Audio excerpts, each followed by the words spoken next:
एक फर्नीचर व्यापारी किसी मेज को 6.5% लाभ पर बेचता है। यदि उसने इसे 1250 रुपए और अधिक में बेचा होता तो 19% का लाभ होता। मेज का क्रय मूल्य क्या है?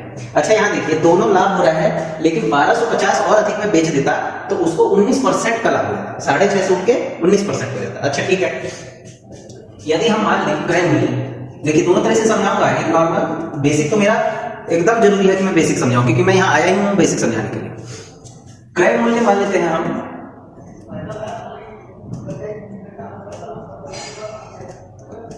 एक्स, जिसे सीपी कहेंगे, है ना। सीपी हमारा एक्स हो गया। अच्छा, सीपी पे हम फायदा कमाते हैं। 6.5 को हम क्या बोल सकते हैं? 6.5 को हम 13/2 बोल सकते हैं। 6 दूनी 12, 13/2, है ना। तो 13/2 यानी कि 100 में जोड़ेंगे, क्योंकि प्रॉफिट है। मैंने आपको समझा रखा है कि प्रॉफिट होगा तो 100 में जोड़ के चेक करेंगे। तो ये 213/200 एक तरीके से, क्योंकि परसेंट का चिन्ह हटेगा तो 2 जीरो बढ़ जाएगा, ठीक है। तो x का 213/200 है ये चीज। अब आते हैं इसके ऊपर। इतना ज्यादा, यदि उसने इतने ज्यादा में बेचा, है ना, इतने ज्यादा में बेचा होता, मतलब इसमें अगर मैं उसे जोड़ देता हूं, यहां पर 1250 रुपए और ज्यादा में बेचा होता तो उसे क्रय मूल्य का 19% का फायदा हो गया होता, यानी 119 का फायदा हो गया होता।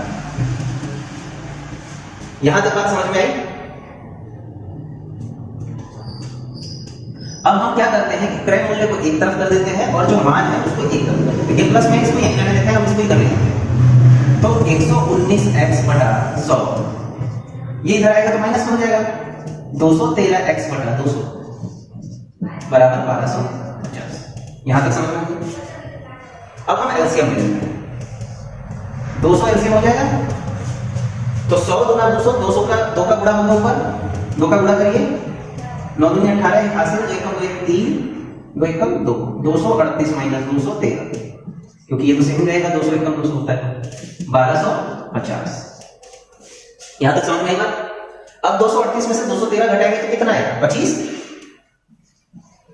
25x/200 बराबर 1250, है ना।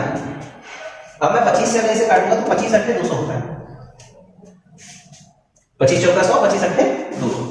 अब यहां आ जाइए, ये बटे में ही इधर जाएगा, गुणा में हो जाएगा। x बराबर 1250 गुणे 8, ठीक है। हमारा क्रय मूल्य आ रहा है जो पूछा गया है। तो 8 पंजे 40, 4 हासिल, 8 दूनी 16, 4 20, 8 एकम 8 2 10।